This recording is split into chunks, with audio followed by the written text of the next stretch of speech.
The dust had turned everything the color of old bones, and Victoria Parish stood in the middle of what used to be Main Street, realizing she was the last living soul in Gunnison, Colorado. The cholera had come through like a reaper's scythe in the spring of 1878, and now, 6 weeks later, the silence pressed against her ears until she thought she might go mad from it.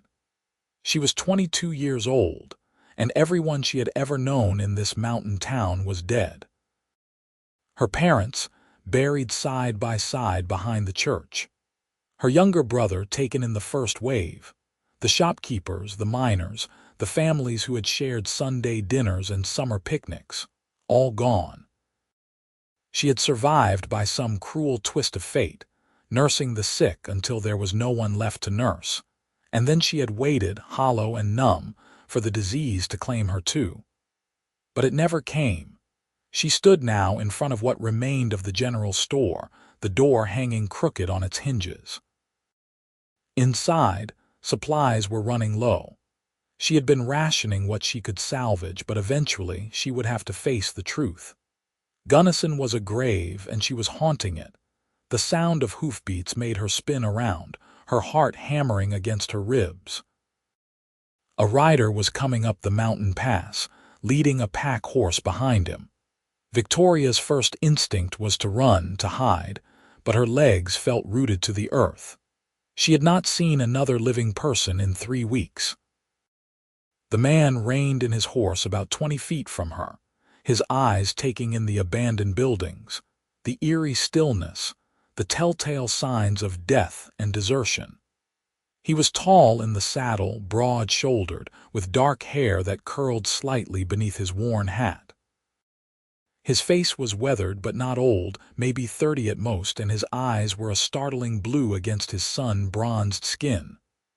"Cholera?" he asked, his voice rough but not unkind. Victoria nodded, unable to find her voice at first. "Everyone," she finally managed. "Everyone's gone." He swung down from his horse with an easy grace, but he kept his distance, which she appreciated. "You sick?" "No, I nursed them all. I should have caught it, but I didn't." Her voice sounded strange to her own ears after so long without using it for anything but prayers over graves. "How long have you been alone?" "3 weeks since the last one died. Mr. Henderson, the schoolteacher, 6 weeks since it started." The cowboy nodded slowly, his gaze moving over her face with something that might have been concern. "You cannot stay here." "I know." The words came out as barely more than a whisper. She had known it for days, but saying it aloud made it real. "I don't have anywhere to go." He was quiet for a moment, studying her with those blue eyes that seemed to see more than she was comfortable with. Then he said something that changed everything. "Come with me, start fresh." Victoria stared at him, certain she had misheard. "What?" "I am heading west to a ranch near Durango. I work for a man named Samuel Norton, good man, runs cattle and horses. His wife died last winter, and he has been looking for someone to help with the house and his 2 young daughters. You would have work, a place to sleep, food. It is not charity, it is honest work." He paused, then added, "And you would not be alone anymore. I don't even know your name." "Harrison Nash." He touched the brim of his hat. "And you are Victoria Parish." "Well, Miss Parish, I came through here looking to trade for supplies, but I can see that is not possible now. I have enough to get us both to Durango if we are careful. The question is whether you want to stay here with ghosts or take a chance on something new." Victoria looked around at the town that had been her entire world. Every building held memories, most of them now painful. The church where she had been baptized. The schoolhouse where she had learned to read. The house at the end of the street where she had grown up, now empty and echoing. Staying would be a slow death of the spirit if not the body. "I need to gather some things," she said. Harrison nodded. "I will wait, but we should leave before dark. Mountain passes are not safe once the sun goes down." It took her less than an hour to collect what little she wanted to keep. A tintype of her family, her mother's wedding ring, a few changes of clothes, and a leather journal her father had given her on her 16th birthday. Everything else could stay with the ghosts. She locked the door to her family home out of habit more than necessity and walked back to where Harrison waited with the horses. He had secured her small bundle to his pack horse and was checking the cinches on his saddle. When he saw her, he gestured to his mount. "You will ride with me. Dusty here can handle two, and it will be faster than trying to find you a horse." Victoria had not been this close to a man who was not family or dying in months. She felt suddenly self-conscious of her worn dress, her hair that she had simply braided back without any care for appearance. But Harrison did not seem to notice or care. He mounted first, then reached down to pull her up behind him. "Hold on," he said simply, and she wrapped her arms around his waist, feeling the solid warmth of him through his shirt. They rode out of Gunnison as the afternoon sun slanted long shadows across the empty streets. Victoria did not look back. The first night, they camped in a sheltered spot off the trail, surrounded by towering pines that whispered in the wind. Harrison built a small fire and made coffee in a battered tin pot, then shared jerky and hardtack from his supplies. They ate in a silence that was not quite comfortable but not hostile either. "How long have you worked for Mr. Norton?" Victoria asked finally, needing to fill the quiet with something other than her own thoughts. "5 years, give or take. I came out from Missouri after the war. Needed to get away from what remained there, so I drifted west until I found work that suited me." He poked at the fire with a stick, sending sparks spiraling up into the darkening sky. "Samuel took a chance on me when I did not have much to recommend me except a willingness to work hard. He is a fair man, and he loved his wife something fierce. Her death near broke him, but he has those girls to think about. They need a woman's touch, someone who can teach them things a father cannot." "How old are they?" Lily just turned 8 and Rose is 6. "Sweet girls, but running a bit wild since their mama passed. Samuel does his best, but a cattle ranch does not leave much time for braiding hair and teaching manners." Victoria smiled slightly at the image. "I helped my mother with my younger brother. I can manage little girls." "I figured you could." Harrison glanced at her across the fire. "You have that look about you, capable." She was not sure if that was a compliment or just an observation, but she felt a small warmth in her chest that had nothing to do with the fire. "Thank you for this, for helping me." "You did not have to." "No, I suppose I did not." He met her eyes, and something in his gaze made her breath catch. "But leaving you there alone would have sat poorly with me.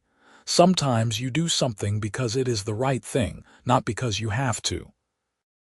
That night, Victoria lay in her bedroll staring up at the stars through the pine branches, listening to Harrison's steady breathing from the other side of the dying fire. For the first time in weeks, she did not feel the crushing weight of loneliness. It was a small thing, this fragile connection to another human being, but it was enough to make her believe that maybe, just maybe, she could start over. They traveled for 3 more days through the mountains, following trails that wound between peaks still capped with snow despite it being June. Harrison proved to be a quiet but steady companion. He did not press her for conversation, but when they did talk, he listened with genuine attention. He told her about the ranch, about the work they did raising cattle and breaking horses for sale to the army and to settlers heading further west. He told her about the mountains and valleys, the rivers full of trout, the herds of elk that moved through in the fall. In turn, Victoria found herself talking about her life before the cholera. About her father, who had been a carpenter and had taught her to appreciate the way wood grain told a story if you knew how to read it. About her mother, who had sung while she cooked and had the patience to teach Victoria to sew even though her stitches were never quite even. about her brother Thomas, who had been 12 and full of dreams about becoming a prospector and striking it rich. "He would have liked you," she said on the third day as they rode through a meadow bright with wildflowers. Thomas. He admired men who knew how to do things, practical things. He was always following the ranch hands around when they came to town, asking questions. "He sounds like he had spirit," Harrison said, and there was no pity in his voice, just acknowledgement of a life that had ended too soon. Victoria appreciated that more than she could say. On the fourth evening, they crested a ridge, and Harrison pointed down into the valley below. "There, that is Norton land." Victoria looked where he indicated and saw a sprawling ranch nestled against the foothills. There was a main house, a large barn, several outbuildings and corrals where horses moved like dark shapes in the fading light. Smoke rose from the chimney, and even from this distance, she could see the warm glow of lamps being lit against the coming night. "It looks like a home," she said softly. "It is," Harrison agreed. "A good one." They rode down as the last light drained from the sky, and by the time they reached the ranch yard, full darkness had fallen. The front door of the house opened, and a man stepped out onto the porch, a rifle held loosely in one hand. "That you, Harrison?" he called. "It is, Samuel, and I brought someone who might be able to help with your situation." Samuel Norton came down the steps as Harrison dismounted and then helped Victoria down. She felt suddenly nervous, aware of how she must look after days on the trail, dusty and tired and probably not very presentable. Samuel was a man in his early 40s, with sandy hair going gray at the temples and tired eyes that had probably been kind before grief had carved lines around them. He looked Victoria over with a rancher's assessing gaze but without judgment. "Madam," he said, touching his hat brim. "Samuel Norton. Harrison here tells me you might need work." "Victoria Parish," she replied, finding her voice despite her nerves. "I can cook and clean and sew, and I am good with children. I would be grateful for the opportunity." "She comes from Gunnison," Harrison said quietly. "Cholera took everyone else in town. She was the only one left." Understanding and sympathy flickered across Samuel's face. "I am sorry for your loss, Miss Parish. That is a heavy thing to carry." He was quiet for a moment, then nodded as if making a decision. "We can talk details in the morning, but for now you look like you could use a hot meal and a bed. Come on inside. The girls are already asleep, but you will meet them tomorrow." The house was warm and welcoming despite the layer of dust that spoke of a man doing his best, but not quite managing to keep up with everything. Samuel showed her to a small room off the kitchen that had clearly been a storage space, but had a bed and a washstand and a window that looked out toward the mountains. "This was where Martha's mother stayed when she visited," Samuel said. "It is not fancy, but it is yours if you want it." "It is perfect," Victoria said honestly. After weeks of sleeping in her family home surrounded by the ghosts of memories, this simple room felt like a sanctuary. Samuel left her to settle in, and a few minutes later, there was a soft knock on the door. Harrison stood in the hallway, hat in hand. "I wanted to make sure you were all right," he said, "before I head out to the bunkhouse." "I am. Thank you, Harrison, for everything." He nodded, looking like he wanted to say something more but was not quite sure how. Finally, he just said, "Sleep well, Victoria," and turned to go. "Harrison." He stopped, glancing back. "Will I see you tomorrow?" A smile tugged at the corner of his mouth, the first real smile she had seen from him. "Every day. I take my meals here with Samuel and the girls. We are like a family, the three of us and the other hands, you will see." After he left, Victoria lay down on the bed without even changing out of her dusty clothes and fell asleep within minutes, exhausted but feeling safer than she had in months. She woke to the sound of children's laughter and morning sunlight streaming through her window. For a moment, She was disoriented, but then memory returned and she sat up quickly, realizing she had slept far later than she intended. She washed quickly in the basin and changed into the cleanest dress she had, then braided her dark hair and went to find the source of the laughter. In the kitchen, two little girls sat at a rough wooden table, eating porridge that looked like it had been made with more enthusiasm than skill. Samuel stood at the stove looking somewhat harassed, and Harrison leaned against the doorframe with a cup of coffee, watching the scene with amusement. "There are bugs in the sugar again, Papa," the older girl was saying. "Rose dared me to eat one, but I did not." "That is because you are scared," Rose said, her face smudged with what looked like soot or dirt. "Am not. Are too." "Girls," Samuel said wearily, but there was affection in his tone. Then he noticed Victoria in the doorway. "Ah, Miss Parish, I hope the noise did not wake you too harshly. Girls, we have a guest. This is Miss Victoria, and she is going to be staying with us for a while to help around the house." Two pairs of eyes turned to stare at Victoria. Lily had her father's sandy hair and serious brown eyes. Rose was darker, with curls that looked like they had not seen a comb in days and freckles scattered across her nose. "Are you going to be our new mama?" Rose asked with the bluntness of a 6-year-old. "Rose," Samuel looked mortified, but Victoria just smiled and came into the room. "No, sweetheart. I am here to help your papa with the house and to spend time with you girls if you would like that, but I could never replace your mama. No one could." It was apparently the right thing to say because some of the suspicion left Lily's face. "Mama made the best biscuits," she said. "Papa's are like rocks." "I am right here, you know," Samuel said, but he was smiling slightly. "I can make biscuits," Victoria offered. "My mother taught me. And if you girls want to learn, I could teach you too." "Could you teach us now?" Rose asked eagerly. "I am hungry and the porridge tastes funny." "That is because your father put salt in instead of sugar," Harrison said mildly from his spot by the door. "I tried to warn him, but he insisted he knew what he was doing." Samuel shot him a look that would have been threatening if it had not been so clearly laced with friendship. "A real friend would have stopped me. A real friend lets a man learn from his mistakes."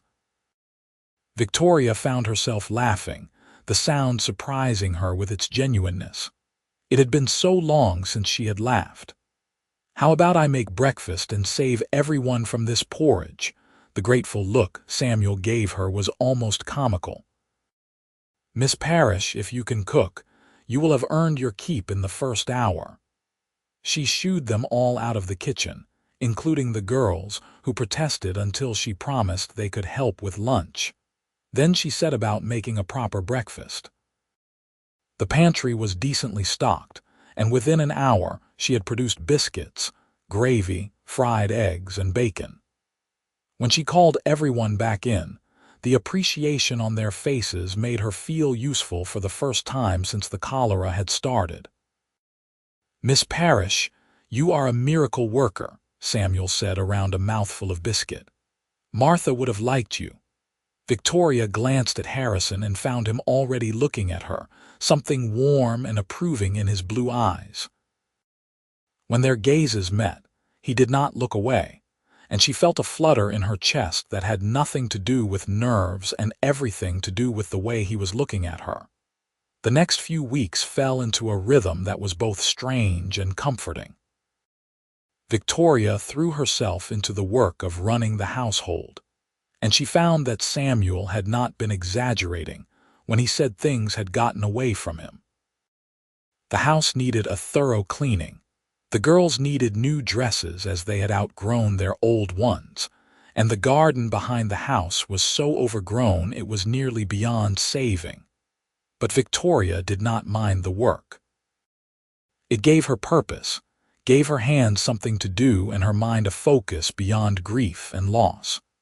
The girls warmed to her quickly, especially Rose, who followed her around like a shadow and chattered endlessly about everything and nothing.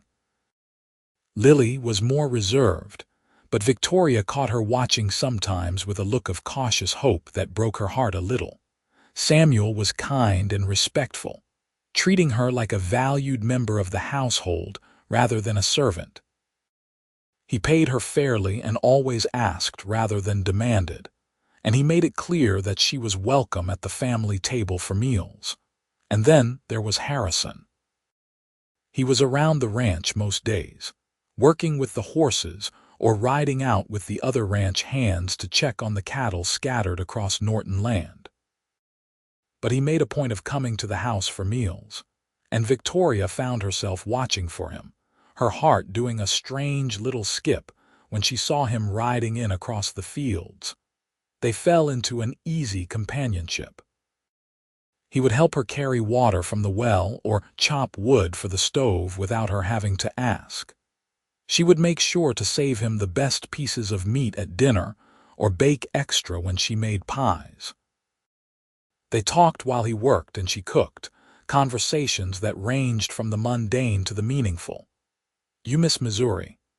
She asked him one afternoon while she was shelling peas on the back porch and he was repairing a broken fence rail nearby. Harrison was quiet for a moment, his hands stilling on the wood. "Sometimes, but not the place so much as the idea of it. Before the war, I had a family farm, a sweetheart I thought I would marry, but the war changed everything, changed me. When I came back, nothing fit anymore. The farm was gone, seized for taxes we could not pay while I was away. The girl had married someone else. My parents had died of fever. There was nothing left to go back to." "I am sorry," Victoria said softly. "That must have been so hard." "It was, but it also set me free in a way. I could go anywhere, be anyone. So I came west and found this." He gestured at the ranch, the mountains beyond. "Found Samuel and a purpose. Some days I think losing everything was the best thing that could have happened to me because it led me here. Do you ever think about settling down? Having your own place?" He looked at her then, his blue eyes intense. "I do, more lately than before." There was something in the way he said it that made Victoria's breath catch, but before she could respond, Rose came barreling around the corner demanding to know if they could make cookies. Another time, they were walking back from checking on the garden, which was finally starting to look like it might produce something edible when Harrison asked, "Do you ever think about Gunnison?" Victoria considered the question. "Yes, but not as much as I thought I would. It is strange. That town was my whole life, and now it feels like a dream I had once, or maybe a nightmare." "That is not strange," Harrison said. "That is survival. Sometimes you have to leave things behind to keep living. Is that what you did? Every day after the war?" "Every day I chose to get up and keep going instead of giving in to what I had lost. It is not forgetting. It is just deciding that the past does not get to have all of you." Victoria thought about that for a long time after, and she realized he was right. She would always carry Gunnison with her, always carry the weight of being the only survivor. But she did not have to let it define her entire future. As summer deepened, Victoria began to notice small things. The way Harrison always managed to be around when she needed help with something heavy. The way he looked at her when he thought she was not paying attention. The way he found excuses to brush against her hand or stand close enough that she could feel the warmth of him, and she noticed her own reactions. The way her pulse quickened when she heard his voice. The way she found herself taking extra care with her appearance on days she knew he would be around. The way she felt safest when he was near, as if nothing bad could touch her as long as Harrison Nash was within sight. It was Lily who finally said something. She was sitting at the kitchen table one evening while Victoria kneaded bread dough, watching her with those serious brown eyes. "Do you like Mr. Harrison?" she asked suddenly. Victoria's hand stilled on the dough. "What do you mean, sweetheart?" "You look at him the way Mama used to look at Papa, before she got sick." Out of the mouths of children, Victoria felt her cheeks warm. Mr. Harrison is a good man, a good friend. But do you like him the way grown-ups like each other? Rose says you are going to get married and then you really will be our mama, but I told her that was silly. Victoria wiped her hands on her apron and sat down next to Lily. I do like Mr. Harrison, very much, but we are not getting married. He has not asked, and even if he did, these things are more complicated than they seem when you are young. Why are they complicated? It was a fair question. Victoria tried to find an answer that was honest but age-appropriate, because grown-ups have to think about a lot of things. Whether two people want the same things in life, whether they are ready for that kind of commitment, whether the timing is right. Lily considered this gravely. But if you did marry him, would you still take care of me and Rose? Oh, Lily. Victoria pulled the girl into a hug. Of course I would. No matter what happens, I am not going anywhere. I promise. Lily hugged her back fiercely, and Victoria felt something in her chest crack open. She had not realized how much she needed this too. Needed to be needed. Needed to have people who depended on her in a way that was life-affirming rather than life-draining. But Lily's question lingered in her mind. Did she want to marry Harrison? The thought made her nervous and excited in equal measure. She barely knew him in some ways. They had only met a few months ago. But in other ways, she felt like she knew him better than people she had grown up with. There was a depth to him, a steadiness that called to something in her soul. The question was whether he felt the same way. She got her answer on a warm evening in late July. Samuel had taken the girls into Durango for supplies and to visit the doctor for Rose, who had a cough that would not quite go away. Victoria had stayed behind to finish up the week's laundry, and she was hanging sheets on the line behind the house when Harrison rode up. "Need any help?" he called, swinging down from his horse. "I am nearly done," she said, pinning up the last sheet, "but you could keep me company if you want." They walked away from the house without really deciding to, following a path that led up a gentle slope to a spot that overlooked the ranch and the valley beyond. The sun was starting to set, painting the sky in shades of gold and pink and deep purple. "This is my favorite spot on the whole ranch," Harrison said. "I come up here when I need to think." "What do you think about?" Victoria asked. He looked at her, and there was something vulnerable in his expression that she had never seen before. "Lately, you," her heart stuttered in her chest. "Me? You, Victoria. I think about you all the time. How brave you are, how strong. How you lost everything and still found a way to care for those little girls, to make a home here. How you make me laugh and make me want things I thought I had given up on." "Harrison," she whispered, but she did not know what to say next. He stepped closer, his hands coming up to cup her face gently. "I know we have not known each other long. I know you have been through hell and might not be ready for this. But I need you to know how I feel. I am falling in love with you, Victoria. Maybe I have been since the moment I saw you standing alone in that dead town, and you looked at me like I was a lifeline. I do not expect you to feel the same way, but I could not keep this inside any longer." Victoria felt tears prick her eyes, but they were not tears of sadness. "You are not falling alone," she said, her voice shaking. "I love you too, Harrison. I did not think I could feel this way again, did not think I had room in my heart for anything but grief. But you made me want to live again, really live, not just survive." The kiss, when it came, was soft and sweet and full of promise. Harrison kissed her like she was precious, like she was something worth cherishing, and Victoria kissed him back with all the pent-up longing and hope she had been carrying around for weeks. When they finally pulled apart, both of them were breathless and smiling. "Marry me," Harrison said, his forehead resting against hers. "Not today, not tomorrow, but when you are ready. Marry me and let me spend the rest of my life making you happy." "Yes," Victoria said without hesitation. "Yes, I will marry you." They stayed on that hillside until the stars came out, talking about their future. Harrison told her about a piece of land adjoining the Norton Ranch that Samuel had offered to sell him at a fair price, land where they could build a house and start their own herd.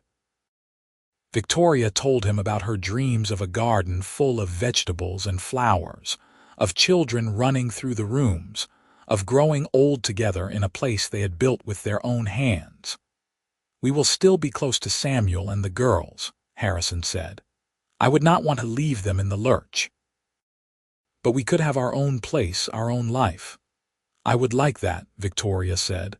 "A fresh start, a real one." When they walked back to the ranch house hand in hand, it felt like coming home. Samuel was happy for them when they told him the news. "I wondered how long it would take you two to figure out what everyone else already knew," he said with a grin. Martha would have liked this. She always said Harrison needed a good woman to settle him down. The girls were ecstatic.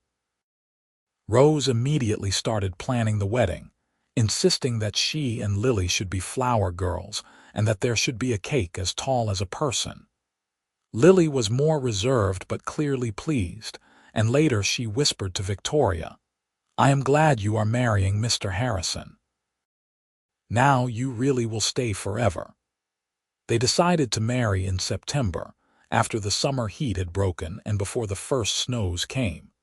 It would give them time to build a small cabin on Harrison's new land, and it would give Victoria time to make a dress and prepare for the wedding.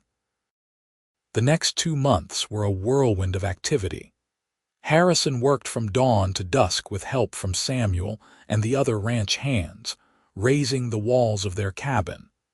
Victoria divided her time between her duties at the main house and sewing her wedding dress. The girls helped with both, Rose more enthusiastically than skillfully, but Victoria appreciated the company and the help. She also wrote letters to the few distant relatives she had, people she had not seen in years, but who deserved to know she was alive and getting married. One of her cousins, a woman named Margaret who lived in Denver, wrote back with congratulations and news of that branch of the family. It felt good to reconnect, to feel like she was not completely alone in the world. As the wedding approached, Victoria found herself thinking about her parents and Thomas, wishing they could be there to see her marry Harrison. But the grief was different now, softer somehow. She could remember them with love instead of just pain, could honor their memory by living the life they would have wanted for her. The day before the wedding, Harrison took her to see the finished cabin. It was small but well built, with a stone fireplace and glass windows that Samuel had ordered special from Denver. There was a main room that served as kitchen and living area, a bedroom, and a loft that Harrison said could be for children someday if they were blessed with them. "It is perfect," Victoria said, running her hand along the smooth wood of the mantel. "Our home." Harrison came up behind her and wrapped his arms around her waist. "Our home," he agreed. "I never thought I would have this, Victoria, a place of my own, a woman I love. You gave me that." She turned in his arms and kissed him. "We gave it to each other." They married on a crisp September morning with the aspen trees turning gold on the mountainsides. The ceremony was simple, held in the small church in Durango with Samuel as best man and the girls as flower girls just like Rose had wanted. Victoria wore a dress of pale blue cotton she had made herself, and Harrison wore a new suit he had bought special for the occasion. The preacher was an elderly man named Reverend Thompson, who had known Samuel and his late wife well. He spoke about love and commitment, about building a life together on faith and trust and mutual respect. When Harrison slipped the simple gold ring on her finger, Victoria felt like she was being reborn, like the girl who had survived Gunnison was becoming someone new, someone who believed in the future. "You may kiss your bride," Reverend Thompson said with a smile, and Harrison did, thoroughly enough that Rose giggled and Lily rolled her eyes. The reception was held at the Norton Ranch, with neighbors and friends coming from miles around to celebrate. There was food and music and dancing, and Victoria laughed more than she had in years. She danced with Harrison and then with Samuel, and even with some of the ranch hands who had become like family over the past months. As the sun set and the party began to wind down, Harrison led her away from the crowd to where 2 horses waited, already saddled. "I thought we could ride to our cabin," he said. "Start our marriage in our own home." It was a short ride through the twilight, and when they arrived, Harrison had already brought over her belongings and lit a fire in the fireplace. The cabin glowed with warmth and light, and Victoria felt a surge of pure happiness. That night, they made love for the first time in the big bed Harrison had built with his own hands. He was gentle and patient, and Victoria gave herself to him completely, without reservation or fear. Afterward, they lay tangled together in the dim firelight, talking softly about nothing and everything. "I love you, Mrs. Nash," Harrison said, pressing a kiss to her temple. "I love you too," Victoria whispered back, and she did with a fierceness that surprised her. This man had saved her life in more ways than one, and she would spend the rest of her days making sure he knew how much that meant. The first year of marriage was not without its challenges. Building a ranch from scratch was hard work, and money was tight. There were days when Harrison came home exhausted and discouraged, days when the cattle got sick, or the weather turned bad and threatened their livelihood. Victoria learned to stretch every penny, to make meals out of almost nothing, to be strong when Harrison needed her to be. But there were also moments of pure joy. The first time they butchered a steer and sold the meat for a good price. The day Victoria discovered she was pregnant and told Harrison, who picked her up and spun her around despite her protests. The quiet evenings by the fire, reading or talking or just sitting in comfortable silence. Victoria continued to help Samuel with the girls, and they became like nieces to her. She taught them to cook and sew, helped them with their lessons, and listened when they needed to talk about their mother. It was a delicate balance, honoring Martha's memory while also being present in their lives, but Victoria managed it with grace. In the spring of 1880, Victoria gave birth to a son. They named him Henry Thomas Nash, after Harrison's father and Victoria's brother. He was a healthy baby with dark hair and blue eyes like his father, and Harrison was besotted from the first moment he held him. "He is perfect," Harrison said, his voice thick with emotion as he cradled the tiny bundle. "You are perfect. I cannot believe how lucky I am." Victoria, exhausted but happy, smiled up at him. "We made him together, our son." Henry was followed by a daughter 2 years later, a girl they named Violet Martha, for the wildflowers that grew on the hillside where Harrison had first told Victoria he loved her, and for the woman whose memory had brought Victoria to this ranch. Violet had her mother's dark hair and her father's blue eyes, and she was a sweet-tempered baby who rarely fussed. The years passed in a blur of work and family and love. The ranch prospered slowly but steadily. They bought more cattle, built a bigger barn, hired on 2 permanent ranch hands to help with the work. Victoria's garden flourished, providing vegetables for their table and extras to sell in town. They were not rich, but they were comfortable and, more importantly, they were happy.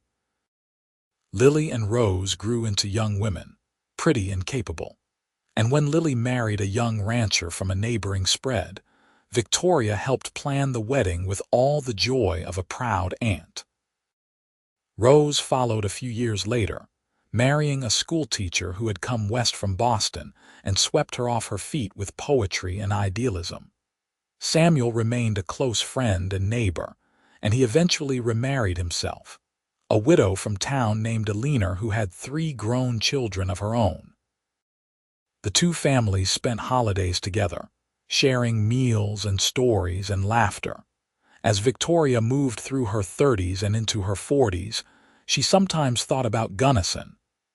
The memories were still there, still painful in some ways, but they no longer defined her. She had built a life beyond that tragedy, a life full of love and purpose and meaning. Henry grew into a serious, hard-working boy who idolized his father and wanted nothing more than to be a rancher like Harrison. Violet was more artistic, always drawing or singing, and Victoria encouraged her creativity even as she taught her the practical skills she would need to survive in this hard country. 2 more children joined the family in the following years. Another son, William, born when Victoria was 38, and then a surprise daughter, Anna, who arrived when Victoria was 42 and had thought she was done with childbearing. Both were healthy and loved, adding to the cheerful chaos of the Nash household. Harrison aged well, his dark hair going silver at the temples but his body still strong from years of hard work. He was patient with the children, firm but loving, and he still looked at Victoria like she was the most beautiful woman he had ever seen.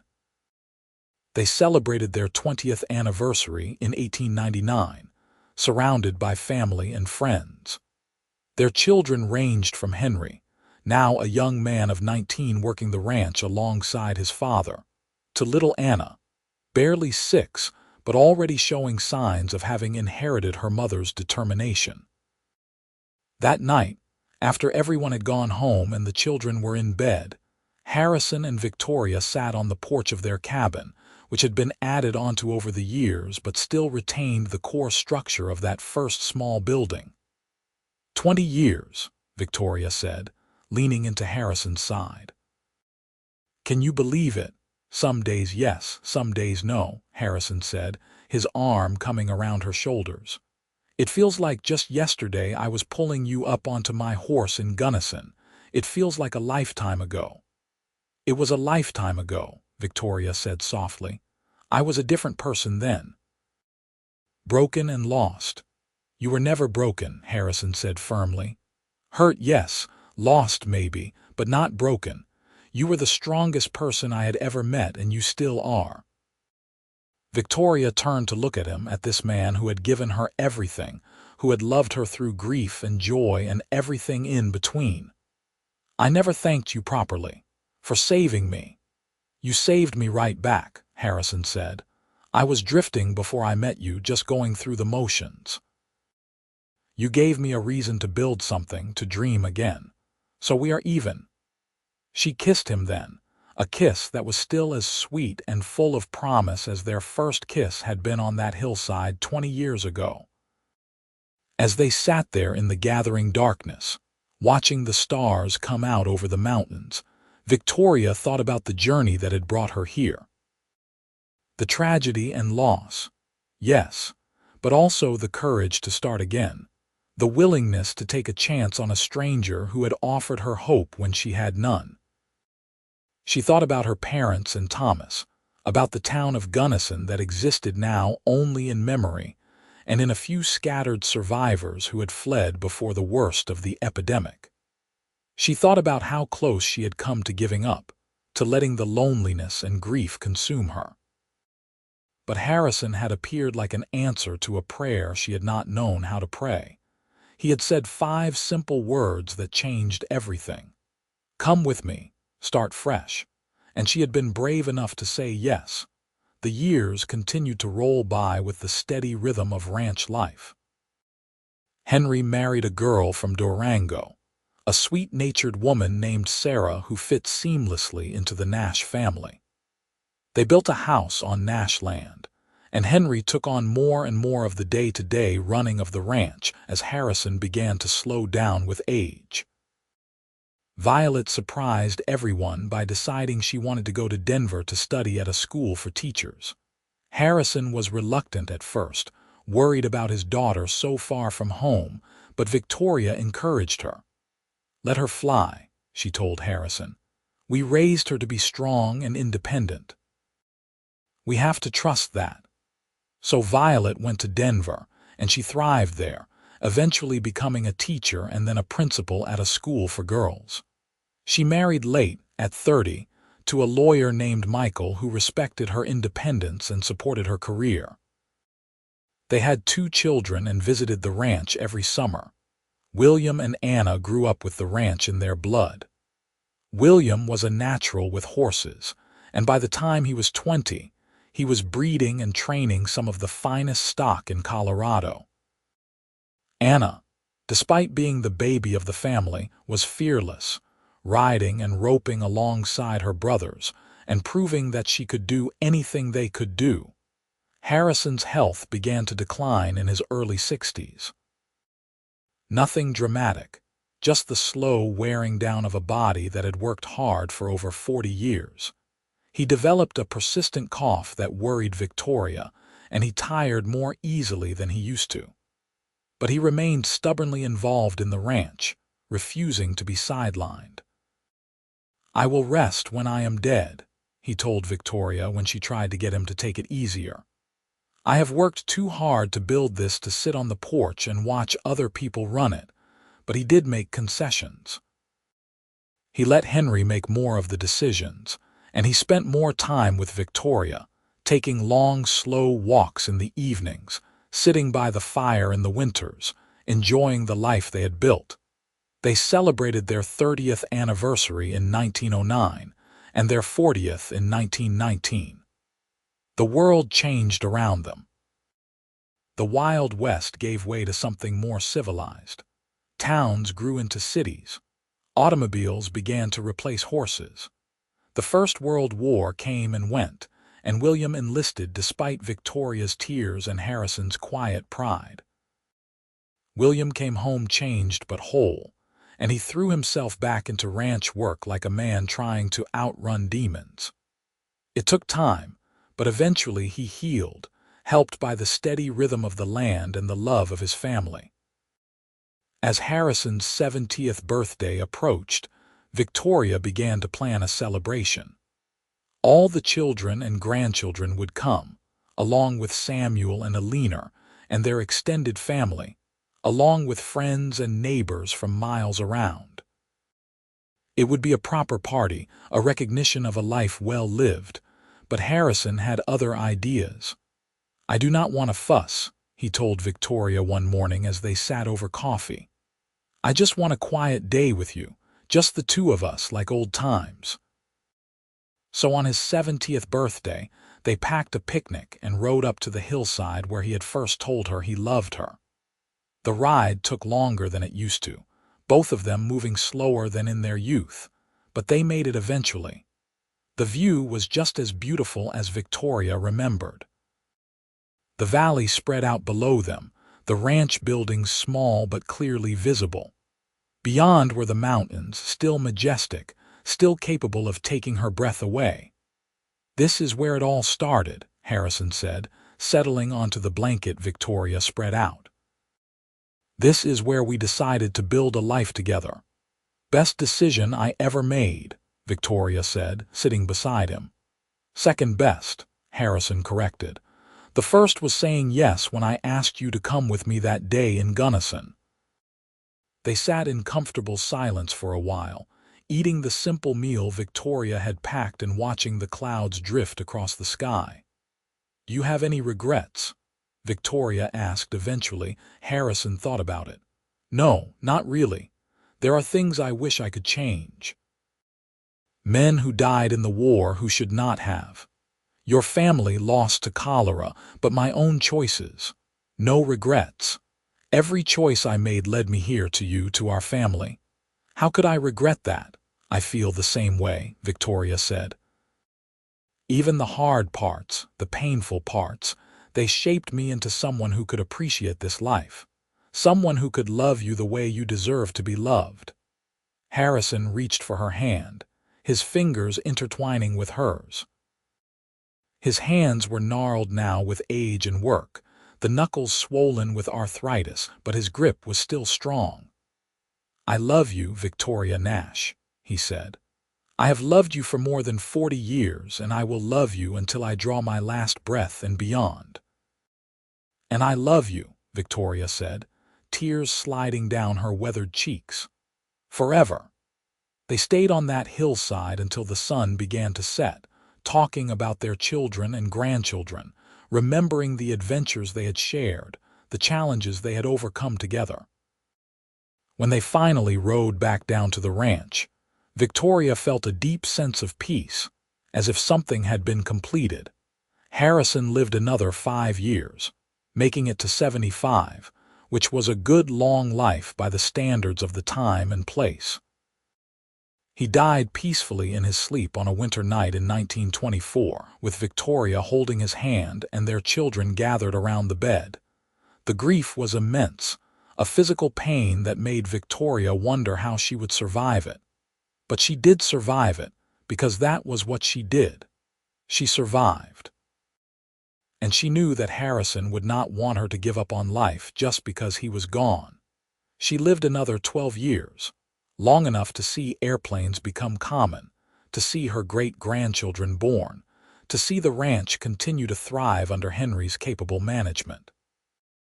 She filled her days with family and friends, with her garden and her reading, with letters to Violet in Denver and visits from Anna, who had married a rancher and settled just a few miles away. On her deathbed in 1936, surrounded by children and grandchildren and great-grandchildren, Victoria thought about the long, strange journey of her life. She thought about the terrified young woman who had stood alone in Gunnison, thinking her life was over. She thought about the cowboy who had offered her a second chance. "Come with me, start fresh," she whispered, the words barely audible. Henry, sitting beside her and holding her hand, leaned close. "What was that, Mama?" Victoria smiled, her eyes already starting to drift closed. "That is what your father said to me the day we met. Best words anyone ever said to me." She died with a smile on her face, and those who were there said it looked like she was seeing something beautiful, something beyond what they could perceive. Maybe she was. Maybe Harrison was there waiting for her, young and strong again, ready to ride off together into whatever came next. They buried her beside Harrison on the hillside overlooking the ranch, the spot they had both loved best. The headstones were simple, bearing their names and dates and a single line that Henry had chosen. Together in life, together in eternity. The Nash Ranch continued for generations after them, built on the foundation they had laid of hard work and love and commitment to family. Their descendants spread across Colorado and beyond, carrying with them the story of Victoria and Harrison, of how two broken people had found each other and built something beautiful out of tragedy and hope. And sometimes, on quiet evenings when the light slants just right across the valley, people swear they can see two figures on horseback on that hillside, riding together through the aspens, forever young, forever in love, forever home. The story of Victoria Parish and Harrison Nash became a legend in that part of Colorado, told and retold through the years. How she had survived when everyone else in Gunnison died. How he had appeared like a guardian angel and offered her salvation. How they had built a ranch and raised a family, and loved each other with a devotion that time could not diminish. Their great-great-grandchildren would stand on that hillside and look out over the valley and feel the weight of history. The knowledge that they existed because two people had been brave enough to take a chance on each other, to start fresh when everything seemed hopeless. And maybe that was the real lesson of their story, that it was never too late to start over, that love could bloom even in the most barren soil. That sometimes the worst day of your life could lead to the best thing that ever happened to you, if you were willing to take the hand that was offered and walk into the unknown with faith and courage. Victoria and Harrison's love story was not unique in the broad strokes. The West was full of people who had lost everything and started over, who had found love in unexpected places, who had built lives out of nothing but determination and hope. But every love story is unique to the people who live it, and theirs was no different. What made their story special was the way they honored each other, the way they built each other up instead of tearing each other down, the way they faced hardship as partners, never blaming, always supporting, the way they made room in their lives for joy and laughter even when times were hard. They were not perfect. They had arguments and disagreements like any couple. There were times when money was so tight that Victoria cried herself to sleep worrying about how they would feed their children. There were times when Harrison's temper got the better of him, and he said things he regretted. But they always found their way back to each other, always chose love over pride, always remembered why they had started this journey together in the first place. As the years passed into decades and the 20th century progressed, the world became a very different place from the one Victoria and Harrison had known in their youth. But some things remained constant. The mountains still stood watch over the valley. The rivers still ran clear and cold. And the Nash Ranch still stood as a testament to what two people could build when they loved each other enough to work for it. The cabin where they had spent their first night as husband and wife was preserved by their descendants, maintained as a kind of shrine to the founding of the family. Couples would sometimes go there on their wedding night, carrying on the tradition, hoping that some of Victoria and Harrison's enduring love would rub off on them, and maybe it did. Because the Nash family was known for strong marriages, for couples who stayed together and worked through their problems and built lives of meaning and purpose. Maybe it was in the blood, or maybe it was just that they had a good example to follow. In the end, Victoria and Harrison's story was a simple one. Two people met. They fell in love. They built a life together. They faced challenges and overcame them. They raised a family. They grew old together. And when death came, they faced that together too, knowing that what they had built would outlast them. It was not a story of grand adventures or dramatic rescues, though it had started with both. It was a story of quiet devotion, of daily choices to love and support and cherish. It was a story of resilience and hope, of the power of human connection to heal even the deepest wounds. And it was a story that proved that sometimes the simple words "come with me, start fresh," could change not just one life but generations of lives. That a moment of courage, of compassion, of seeing another person's need and responding to it, could ripple out across time in ways that could never be fully measured or understood. Victoria Parish had stood alone in a dead town, convinced her life was over. Harrison Nash had offered her a lifeline, not knowing that she would become his lifeline too. Together, they had proved that fresh starts were possible, that love could conquer even the darkest circumstances, that two broken pieces could come together and make something whole and beautiful. Their love story was the Wild West in microcosm. Raw and unpolished, born out of hardship and necessity, but transformed through hard work and dedication into something that would endure. It was a particularly American story, a tale of reinvention and resilience, of heading west to escape the past and build a future. But it was also a universal story, because the need for love and connection and belonging transcends time and place and culture. Everyone wants to be seen and valued. Everyone wants to find that person who makes them feel less alone in the world. Everyone wants to believe that second chances are possible, that mistakes and tragedies do not have to define an entire life. Victoria and Harrison gave that hope to everyone who knew them and to all the generations that came after. They were proof that the human spirit was resilient, that love was worth fighting for, that family was what you built with your choices and your actions, not just what you were born into. So their story lived on, told around campfires and dinner tables, written down in family histories, captured in the few precious photographs that survived from their later years. And in each retelling, the message was the same: never give up. Take the chances that are offered. Love fiercely and without reservation. Build something that will last.